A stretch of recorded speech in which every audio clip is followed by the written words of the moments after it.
Right, friends, everyone, thank you for joining in. It is the Reimagine You Lab Podcast, and I am your girl, MG, the Reimagine Strategist.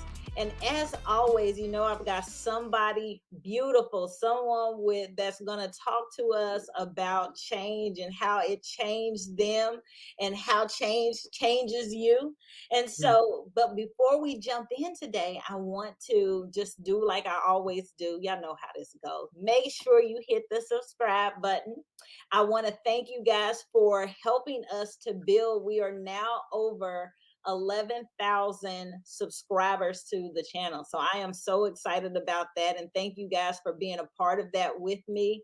You guys this has been a blessing.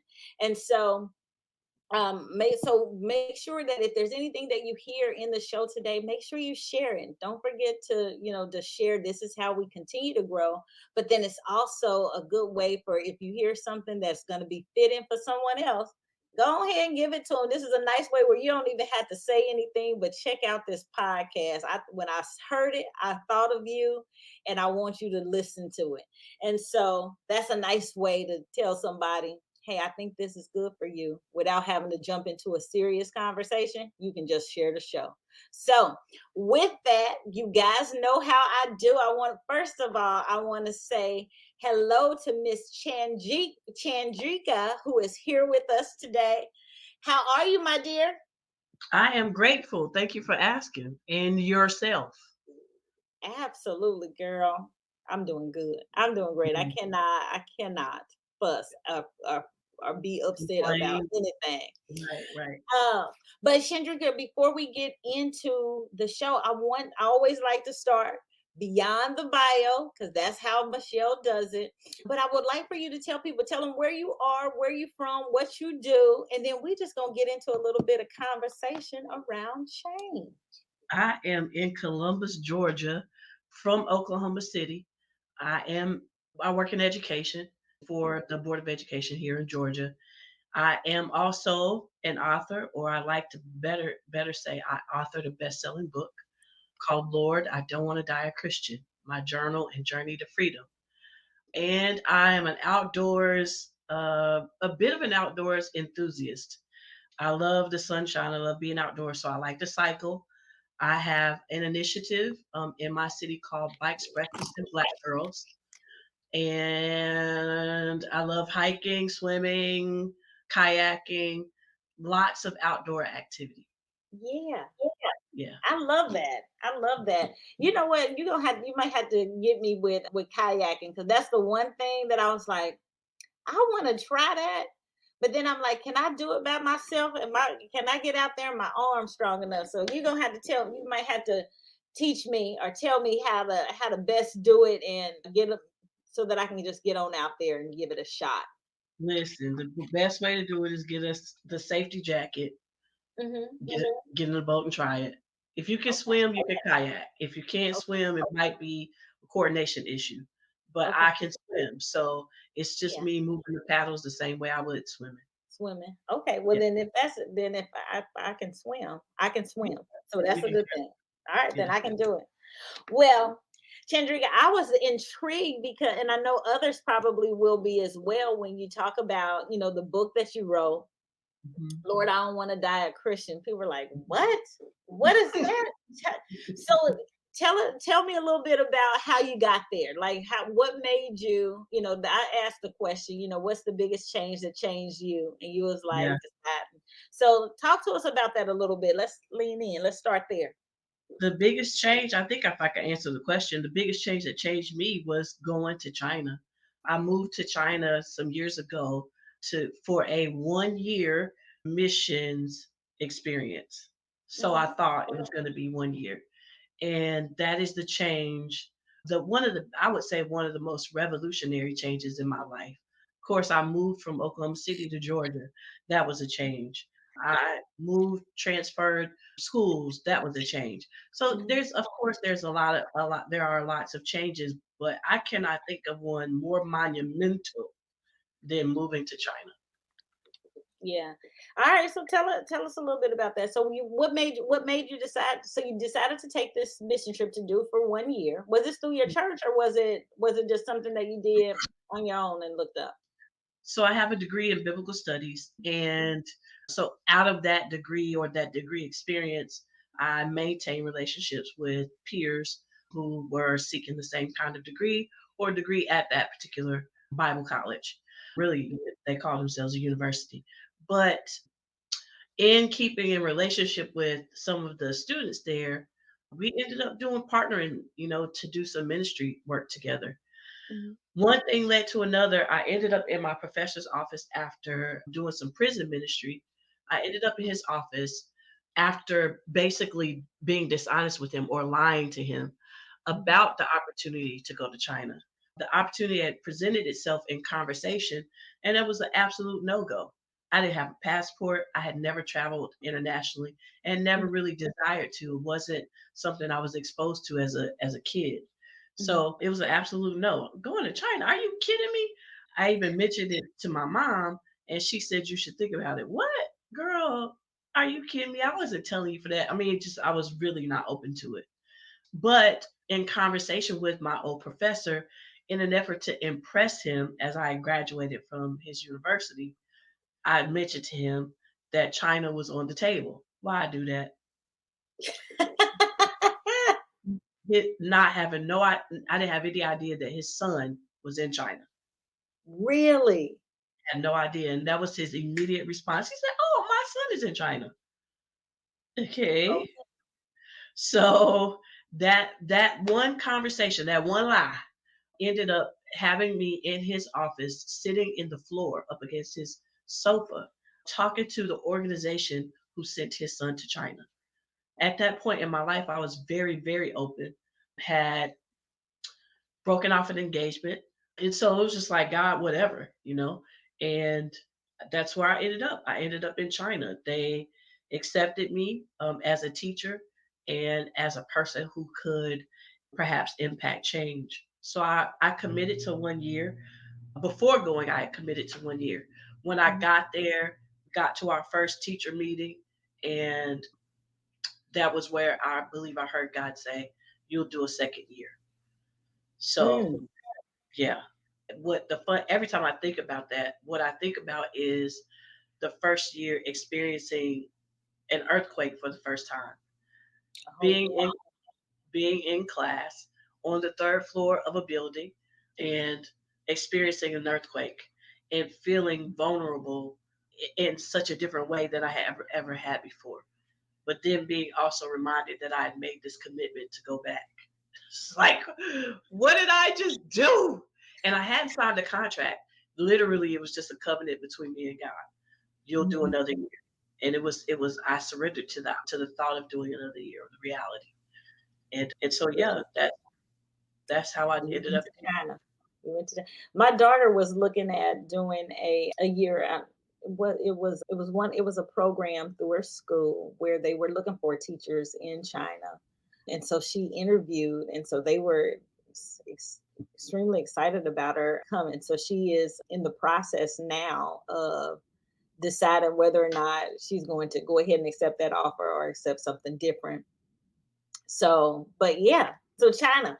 All right, so tell me this, when you as you were there, what was that experience like for you? It was it was if I could use the word, it was an awakening, or what I see is the shot things. Mhm. What's those things Like called? what they put on your chest? Yes. Mhm. The experience awakened my sense of curiosity. I was Okay. born into a Christian family.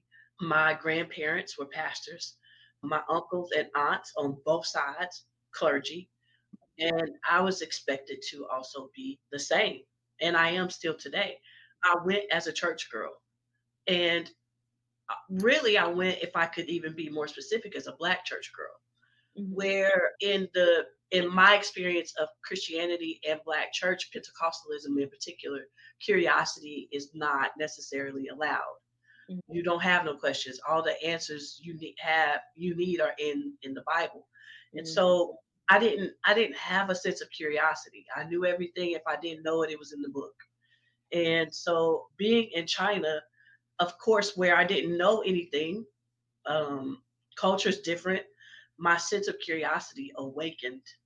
And as we traveled, as I taught students, as I tried to learn a little bit of the language, as I tried to mentor freshman college students, all of these things, all of these experiences in a place where you've never been requires curiosity. And one cannot be curious if one has no questions. So I was in a place where I had to have questions. So my curiosity, my sense of curiosity begin to inhale, it awakened it, it began to breathe. Um, and so that sense of curiosity has carried me to this point today and is most likely the reason why I wrote the book I wrote. I felt after coming back from China, I felt like I had a choice, and we'll get there later. But my choice was either to stay Christian or choose Christianity or choose curiosity. I didn't know which one I would choose, but for the first time there was another choice. Yeah. Otherwise, Christianity was my inheritance. It was something that I was born into and inevitable because of the choices of my parents and their parents. It's just passed down. Yeah. Yeah, just pass down one to another. You know what? So let's talk about that a little bit because a lot of times, we see the numbers, we see the staggering rates of people leaving the church now. Mm, New generations are coming up and what they have been taught, they're questioning now, mhm, right? And mhm, so for you, like kind of leaning in a little bit to, hey, I wrote the book. So let's talk about the book itself. mhm, So mhm. tell us a little bit about the story in the book. The story I think overall is just a picture of my journey. It's a picture of revisiting what Christianity taught me. Mhm. So it is a journey more than it is a blanket story, if you will. So the subtitle is My Journal and Journey to Freedom. So Mhm. there are dated journals of me revisiting what Christianity taught me. And Mhm. and providing, if you will, settings and experiences of being a Christian, but then looking back at those experiences and those stories, if you will, Mhm. and going, I have a question about that. Do I still believe that? Do I really believe that? Did I ever believe it? Where did that belief come from? Yeah. So there's the first part of the book is a revisitation of what Christianity taught me. It's a revisitation really too of my journal that I kept while in China as a Christian, as a person who was seeking to convert, seeking to create more Christians, and then looking back at some of those journal entries and really asking myself, is this what I believe? Do I still believe this? Why do I believe it? Just revisit it, interrogating, if you will, my Mhm. beliefs and the reasons for them. Yeah. um, then it comes to, finally I kind of get through the journal and it comes to present day, and I continue to document new questions, new thoughts. Continue to document new questions around present experiences. For instance, sitting in the car at a Publix here in Columbus, listening to an old record. I Mhm. still love that record today. And I can't think of their Angie and Debbie Winans. And I know every word of every song, this particular album. And for the first time, I heard something, and I heard it different. And I had Mhm. a question. And the question was, why do Christians who believe in hell have children? But it came from the experience of sitting in the parking lot of Publix, listening to a record that I've listened to. I mean, I cannot. I'm 50. I'll be 50 this year. Yeah. I can, I was listening to this record when I was at home with my parents. Right. So I know this lyric, but this new Chandrika, this new curious person, this new curiosity, it won't turn off. No matter how much I've listened to it, no matter how much I love it, I have these questions now. And so the book goes again from revisiting my experience in China and the documentation of a lot of it. To then present day, I'm back in the States, I'm Mhm. back at church, and I've got more questions. Mhm. No, I love that. And it's good to Mhm. ask those questions. So as you were kind of going through, and I imagine, that others as they read the book, and journal, and they begin asking themselves some of those same questions. Why do I Right, believe that? right. Where did that come from? Like where did, why was or not necessarily why was we taught this, but how did I get to this? So share with us, if you will, an example of, hey, this was something that I saw, or this was a journal entry that I had. And this was the question that I asked myself when going back through and rereading, and it made me ask myself this question, and how did you answer it? Well, you gonna make me just read now. I can just open the book and read.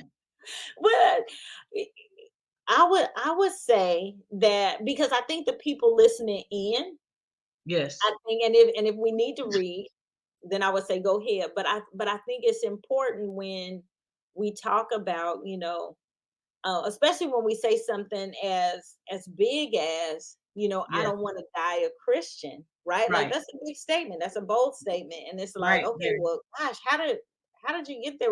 So yeah, so walk us through an example. If you want to read one, that's cool. This is how bold this is how bold the publisher thought I was saying it. I was like, girl, I didn't know. I mean, I'll Yeah. tell you too, the title did not I didn't decide, one day I was just gonna write this book. I never intended to be an author. I was back from China, and I'll read in a second. I was back from China, and I was going to church as I had only known to do, Yeah. and feeling claustrophobic. I was looking at the same people all every week. They were I was hearing the same language Hmm. weekly. That was culture shock for me. I hadn't heard the devil. I hadn't taken communion for a year. I mean, it was so many different changes, if you will, that were I was, that things had changed for me, but they hadn't changed for them. Yeah. And that I was really struggling with that. I came back to the same things, but I was different. And Hmm. the difference was being introduced to me in the moment. So I didn't Yeah. know how different I was until I came back to the same thing, to what I'd always known. And I thought, something don't feel right.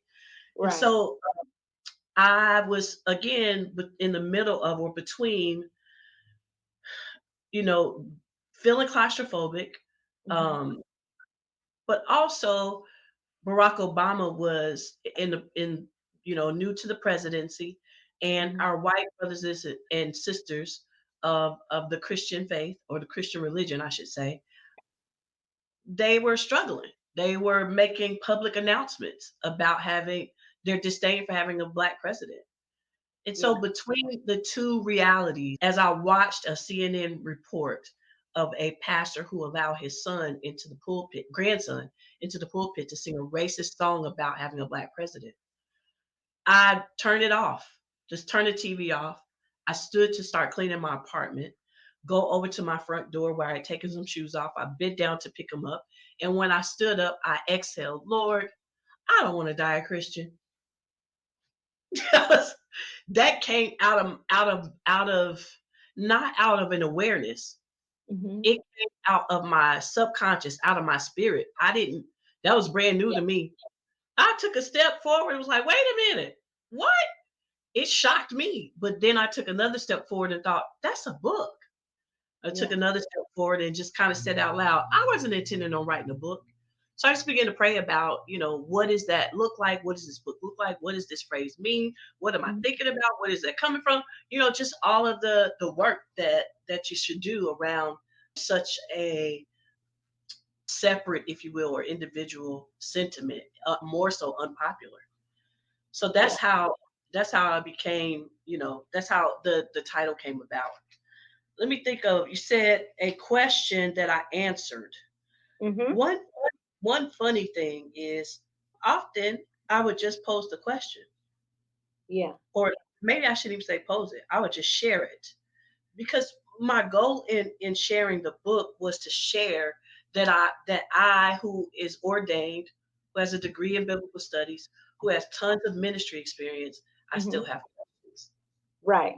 Right. You know, And like you, there's others, right, that right, have those same type of questions and stuff. I'm sure you've gotten asked a lot of times because people you hear the title of the book and it's like, man. And then when you start, as you talk, as you're sharing it now, even, like a lot of people born, raised in the Christian faith, across multiple denominations, have questions, hmm, feel uncomfortable asking those questions in church. right, right. So, all right, so I'm gonna let you share. I'm looking for note to self. Let's see. Oh, that's too deep. Let me think. So I'm looking for something simple.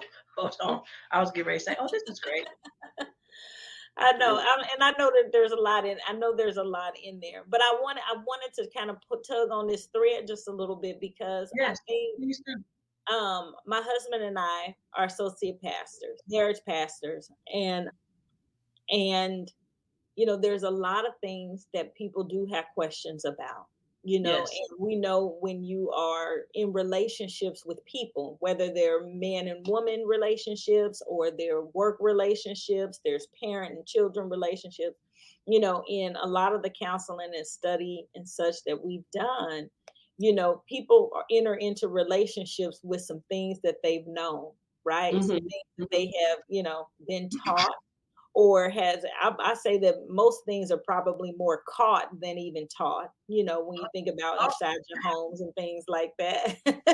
you know there's a number of things that sometimes as adults, when we're starting to become more self-aware and we hmm. are, on our personal growth journeys and things like that nature, there's some things that I have to go back and unlearn, Yeah, yeah, in order to yes, be able to step forward. And yes. so I think it's important, which is why I pose the question to you like that, is, to kind of talk about that a little bit, because a lot of times people are afraid. And we say that there's no stupid questions, there's no wrong questions, and that, like, but a But lot of times people won't ask the question even of right, themselves. right, right. There has been, and especially in the Black community, we were raised. I believe, I definitely can speak from my experience, and I've gotten some amens. Mhm. For a long time, for a lot of our lives, our parents were God until we Oh, became adults. yeah. They were the authority, and you did not ask them questions. Mm-mm. Or you got in trouble if you did. Right. You didn't ask them questions, because then that was questioning them or questioning their authority. Hmm. So I even write about revolutionizing or changing our minds around questioning. I'm not questioning God. I am asking God questions to take the fear out of not hiding our questions, taking the fear out of it. I think the fear is cultural. It comes from cultural experiences within our families. It starts there. I wrote a piece called "Did They Study the Mill?" The title of the chapter is a question. Did they study the mill? I wrote this September 30th, 2016. Study to show yourself approved unto God, a workman need not be ashamed, rightly dividing the word of truth. If the Bible didn't exist when Paul wrote to Timothy, what he was referring to as the word of truth in the letter containing that instruction there, and this is the PS, or that was my question. If the Bible didn't exist when Paul wrote to Timothy, what was he referring to as the word of truth in the letter containing that instruction? That was my question. Question. There is nothing in the Bible that says study the Bible. Who told us to? The word study in the letter of Paul to Timothy is not defined as research or Mhm. detailed examination and analysis of a subject or phenomenon. For years of 4 years of biblical education, ordination class, and over $100,000 in student loans later, I realized God never intended for me to study scripture. Did Timothy study the letter Paul mailed to him? Did the Corinthian congregants have a Bible study over the mailed letters titled First and Second? The early church couldn't have studied what has been dubbed as the Synoptic Gospels. Those books weren't published yet. Paul's letters were archived, but was it done so that future generations could study them for decades upon decades upon decades? Nevertheless, Christianity has created an entire system, an expensive system, around studying mailed letters to the assembly at Rome, Galatia, Philippi, Ephesus, etc. Lord, were we called to study the mail so as to copy and compare our personal experience or revelation of you to what was written in them? That's the end. Okay. That's my journal. That was my journal entry at that time. Am I one of my I think my greatest revelation that I really try to live in Mhm. is believing that there is an experience of God designated just for me. Yeah. if if there was if there's an experience of God, and how I know that is because of course I read the Bible. But what I'm reading is these experiences happened without a Bible being present. Right. So what did they That's have? What did they have to compare their experiences to? One of my favorite places to point is, Moses standing at the burning bush, at this bush that is burning, and he believes he hears God talking to him through this bush. And he ain't got nothing to compare this to what he done read, what scripture, and right. so and then you have, and I write about this. If it's not in the Bible, it's not God. But the Bible didn't exist when the people you're reading of had these experiences. Right. Right. So what, and if it is true that we are what we practice, and we continuously practice this book on a weekly basis for 40 and 50 and 60 years, how are we experiencing what is designated just for us? See, the burning bush was for Moses. Right. The boat was for Noah. If these things happen, the chariot was for Elijah. Yeah. So if these things happened, if it is true, these experiences were designated for Enoch, who walked with God till he was no more. Right.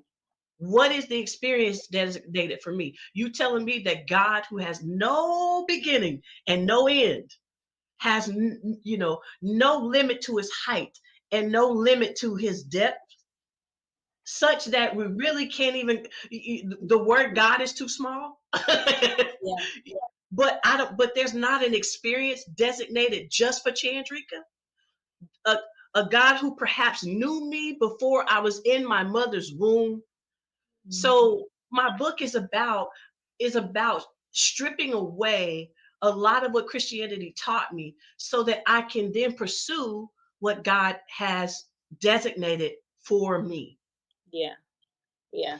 No, that's a good, Chandrika. And I think that that's an uncommon process, but it's one that's definitely, like thinking about that. The Bible really it's the chronology of what happened then, to use Right. as a reference point for now. But yet each of us has our own experience with God. There's something that God wants for each of us, right? People talk about their purpose and their destiny and all those things, those types of Mhm, things, mhm. and but we also know that mine is not going to be Moses's. You know what I mean? Like that was him. Right. You know? But it's going to be, a lot of lately, in the last few years, as I've, observed other pastors and preachers and movements, you know, we want the Elijah anointing. we want the Oh, You know, we want the Habakkuk anointing. You know, we calling in. There was a conference this year called the Ancient Oil. Come on, you know, it's just Yeah, like, yeah, is that for us or was that for them? What is the oil for us? yeah. And we'll never experience it. And the reason we come up with ancient oil is because we stay in this book. The word Bible is not even in the book. The word Bible is not in the Bible. So it doesn't present itself as an authority. I ain't say that it ain't. Y'all deal with all that. I'm just saying that if it's an authority, it would say of itself, the Bible said. So, but here, what you have is David is saying of his own experience. You Mhm. know, I'm gonna get in trouble. I'm gonna get in trouble for this. I'm gonna get in trouble for this. But Uh-oh, you what know, you David said, saying? David said, "I was born in sin and shaped in iniquity." He didn't say we. Oh. He didn't say we. He said he was. And so that Mhm. gives me permission to ask questions of his experience. Where'd you get that from? Why do you believe that? And I'm not saying that it's not true, but I get to ask questions of his experience because he spoke of himself. Right. No. So, so what's my experience? You know, what do I believe about my experience or my relationship with God, or you know, what I love about this reimagine or my image that is God? Mhm. What do I believe? That's the that is the number one question that every individual will have needs to answer. And needs Yes. to answer before they leaving earth, right? Like answer that question because I think a lot of times people just don't ask questions. Well, So because I it's not. love this It's thought of not. just curiosity. Yeah. I think that's key because we just got back from taking 37 women on a what was called the Chosen Luxury Experience. Hmm. And it was all about self-care, taking some time for you where you will become the priority. And in most cases, we don't do that all the time, right? No. Like most of the time, women, men even, we have jobs, we have children, we have spouses, we have businesses that we run, and so there's all of these things that are our priorities. And most of the time, the self is not. Yes. And so Yes. we had a time during the experience where we were going through a journal. And this is perfect for us here having this conversation. But part of it, the journal says start bare, Hmm. like bare. Let's get intimate with ourselves because most of the time you don't even spend enough time with you to feel like you're even reflective of what am I supposed to be? What is my experience with God supposed to be like?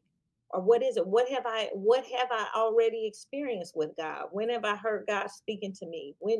Because Hmm. those things aren't going to be in the pages of a Bible. Those are going to be in Hmm. your heart. Those are Right. going to be in what he has given to you for right now or for right then when you've Hmm. asked him. But most of the time, we don't even set out enough time. We might go to church on Sundays and you spend that time in church, and you might go back on Wednesday nights and get something out the Bible study, and you might go to, this or that happens around, because you want to be in the numbers and, hey, I'm supposed to do this because I'm a Christian person. Right. But Right. ultimately, we want to experience God. God wants to experience you. You have the opportunity to, but That how too. do I That's how right. do I That's do it? good. That's Yeah, good. God yeah. wants to experience you. You know, one powerful thing you are saying is to me that a lot of times the Christian experience dismiss is to care for oneself, but one has to accept that they are a self. That's If key. that makes sense. And I'm That's telling you key. what I know about me, that when I decided I wanted to strip away what Christianity taught me, there was self. Not, and I'm not saying that God doesn't. That we ain't talk. I've been talking about God. I'm not saying I'm prioritizing or supreme. I'm saying that I was revealed as a person, Person. as a self, and now I'm letting that self reveal reveal itself to me Mm-hmm. as as I and walk that out. Who am I? Yeah. Who Yeah. when I was in China, people often ask me what happened there what happened there that changed you, and what happened was it's what wasn't there. Church wasn't there, Christianity wasn't there. So now I have to figure out who I am without my call, without my title, minister so and so, Right.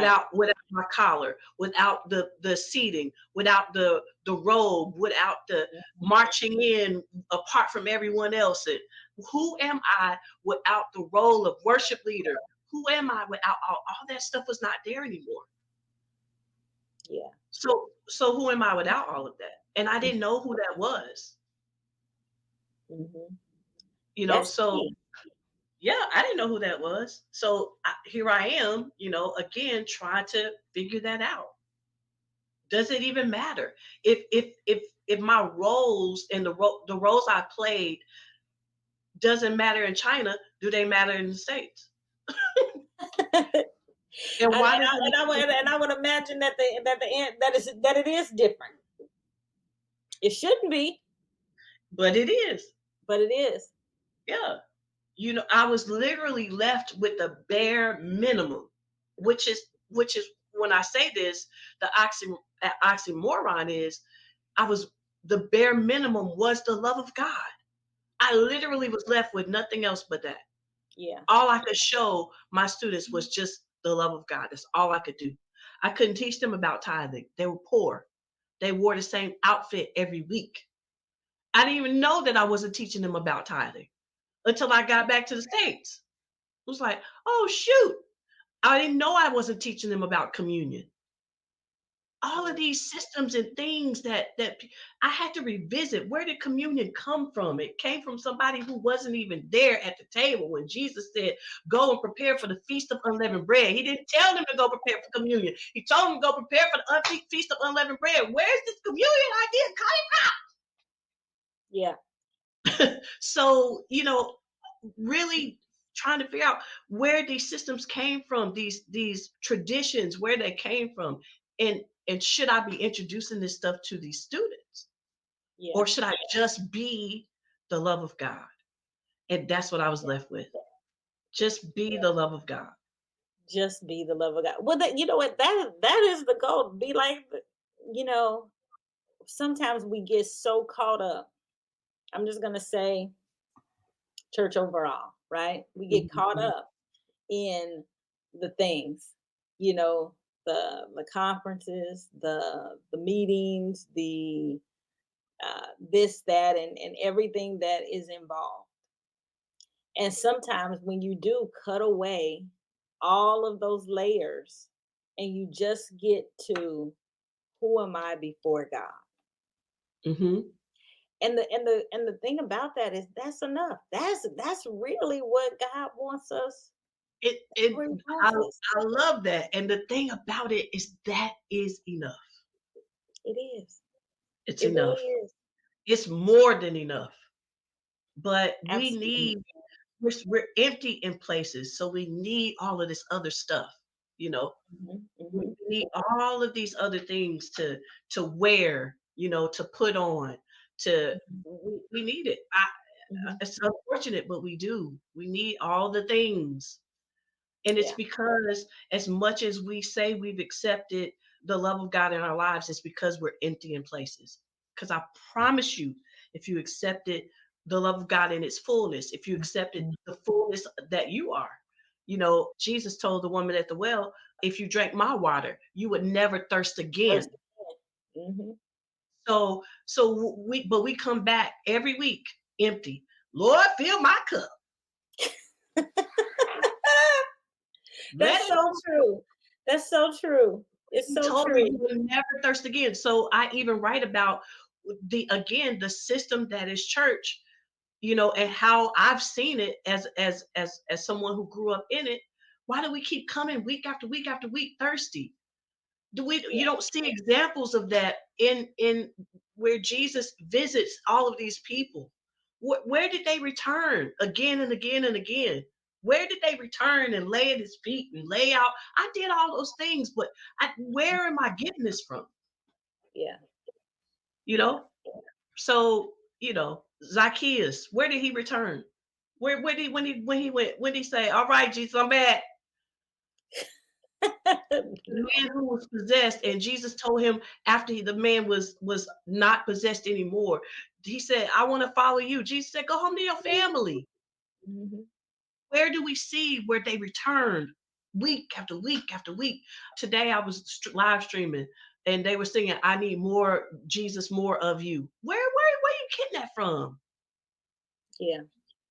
We Yeah. don't see any examples of that. Yeah. So that's that curiosity thing. It when I tell you, listen, I inhaled in China and exhaled in the States. It I love it. had to reimagine or reimage myself, Yeah. again, because I didn't want to be anyone else other than this person who is curious. Yeah. Yeah. No, and I that's a good cannot place to imagine be. where my life is going to land because I'm curious about God, people, the world around me. I, Listen, let's go. 100%. Yeah, no, I love it. I love it. Chandrika, I'm gonna have to have you come back on here because I feel like we didn't even get to all the conversation that we could have, but this has been so good, so juicy, so meaty. I know people are gonna be like, What are y'all talking about? What is it? Listen, find you. Okay, Ask some there is questions. there is a self. There Yeah, is that. there is. The where I believe where it leads you, because I do believe, whether I don't know, I wasn't there, but I love the idea of being known by God Mhm. before I was in the womb of my mother. That should led me to ask, well, who was it that you knew? Yeah, So that I could be that. yeah, yeah. That's a God, good he question. didn't say I knew the church. He didn't say I knew Christianity before you in the womb. He said I knew you. You. Mm, that's good, girl. And now listen, just that doesn't have to be our story. Just like I said, David's story doesn't have to be ours. But Right. I've had personal experiences that made me feel like I've been known before I got here, Yeah, yeah. because No, I'm pressing and seeking for those kinds of experiences. So, right. who was that? Who did you know before I was in Mhm. the womb, so that I can be that? That. No, I love that. Ah, that's a beautiful place. That's a beautiful place. That's a beautiful place to land. Now, audience, I know that you guys are like totally fired up. I'm so glad that you guys tuned in today. Chandrika, before we get out of here, I always like to ask every guest, what 2 or 3 things do you want people to take away with them? What would the best piece of advice you would give to someone? In order to reimagine yourself, you've got to practice the art of letting go. Yeah. You got to do that. It starts with that's well, let me say that is a place in the process. Let's start with number one again, being curious. Hmm. Am I who I am? Am I who, if you will, God sees me as? Am I who God sees me as? And then along the way, you gotta be prepared to let go. You gotta be prepared to let go of your idea of yourself. You gotta be prepared to let go of everybody else's idea of you too. Oh, absolutely. You're held hostage. That's a hostage situation. That's a hostage situation. Yeah, And it takes courage. It takes courage to move in that lots direction. of it. Lots Number of three is it's lonely. So just be prepared to have days of there's difference between being alone. There's this and then there's lonely. Yes, when you start to reimagine who you are, oftentimes it is without the people you are connected to now. So it. be prepared to be lonely and press into that. But I will say, I hope that's not bad news. I will say, I have found wealth in a lonely place. Yeah, that's I good. have found the wealth that is Chandrika, I have found. And I am growing in that wealth. I tapped into that wealth that is Chandrika and became debt free. Yeah, that part. And I am sitting in a home that I've been in just 10 years this year. And y'all know it's a 30-year mortgage, debt free. No car payments either, none, debt Yeah. free. But it wasn't until I tapped into the wealth of who I am. But I would not have gone there if I did not press into the art of letting go. If I didn't press into being by myself. It's very difficult. When I feel it, I lean into it Yeah, harder. yeah. Let's go. Let's go. So No, I love those that. I love that. Well, thank you so much for coming into the lab today. And I'm definitely, I'll have Kyra bring you back so that we can continue don't our say nothing you don't conversation. mean. Don't say nothing you don't mean now. Nah, listen, I don't. I say what I mean, and I mean what I I mean what say. I say. Said Oh, our this has mother. been a blessing. This is good. This is good. Thank you so much for coming in. So I am going to everyone. You can get in. Chandra can tell them how to get in contact with you because I know that people want to learn more and stuff. Give us the deets. I am on all social media platforms. The book is on Amazon, Books a Million, all the things, all the places. Books a Million. What else is it? Barnes and Barnes Noble. and Nobles. It's Yeah, in all the places. So it's best-selling, award-winning. I didn't mean to write a best-selling, award-winning book. I didn't even know books could win awards. So the book is also digital, but I'll tell you, you'll miss out on one thing, and that is the opportunity to journal alongside my journals. So yeah, I have pages after each journal entry where you can write down what your questions are, what your thoughts are as well. So you don't even have to leave the journey that I'm on to document your own. We could journey together. So reach out, tell me where you know me from, because if you don't tell me, I'll think you're strange. Um, y'all make sure Follow y'all me. tell her that you heard it here on the Reimagine You Lab Absolutely. podcast. Y'all make sure Absolutely. y'all let her know. Well, Absolutely. Chandrika, it has been a blessing, my dear. Thank you so much for stopping by, Thank you for having me. and I look forward to doing it again soon. Yes, ma'am. All right, and audience, thank you guys for tuning in. As always, make sure you hit the subscribe button if you have not already. And don't forget to share this episode with someone you know who needs to hear it. Who there was probably something that you picked up because there was so much that was being shared here. So make sure you share it. Come back, listen to it again. And I thank you for being here. As always, we will do this next Friday. Every Friday, there's a new show that pops off. So make sure you tuned in. Love you to life. Thank you for being here, Chandrika. And thank you, audience, for being here as well. Until next time, this is MG, the Reimagined Strategist. Have a great day.